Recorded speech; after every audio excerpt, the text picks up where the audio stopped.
দর্শক সহকর্মী সুকান্ত সরকার আমাদেরকে জানাবেন আজকের আবহাওয়ার খবর। সুকান্ত, আজকে সারাদিন আবহাওয়া কেমন যাবে আমাদেরকে জানান। আফিফা, আপনাকে অসংখ্য ধন্যবাদ। দর্শক, আজ 18 মে 2026 জানিয়ে দিব আবহাওয়ার সর্বশেষ তথ্য। দক্ষিণ বঙ্গোপসাগরে যে লঘুচাপ তৈরি হয়েছিল তা এই মুহূর্তে গুরুত্বহীন হয়ে পড়েছে এবং সেটি পশ্চিমবঙ্গ এবং তৎসংলগ্ন এলাকায় অবস্থান করছে। আবহাওয়া অধিদপ্তর যেমনটি জানিয়েছে যে আজ বেলা 1টার মধ্যে দেশের 11টি অঞ্চলের উপর দিয়ে ঘন্টায় 45 থেকে 60 কিলোমিটার গতিবেগে ঝোড়ো হাওয়া বয়ে যেতে পারে এবং একই সাথে এই অঞ্চলগুলোর কোথাও কোথাও বৃষ্টিপাতের সম্ভাবনার কথাও জানানো হয়েছে এবং বৃষ্টির সাথে বজ্রপাতও কিন্তু হতে পারে।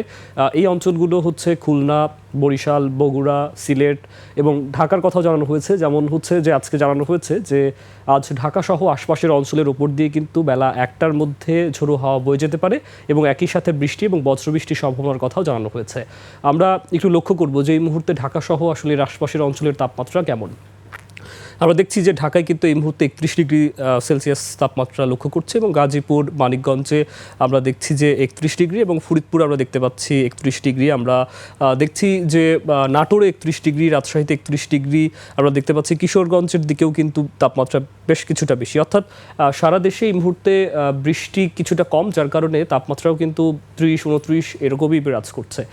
এবং আবহাওয়া অধিদপ্তর যেমনটি জানিয়েছে যে বৃষ্টি আজকে যদি আরও বৃদ্ধি পায় সেক্ষেত্রে তাপমাত্রা কিছুটা নেমে আসতে পারে। আফিফা, এই ছিল আসলে আবহাওয়া নিয়ে আমার কাছে সর্বশেষ। ধন্যবাদ সুকান্ত আপনাকে।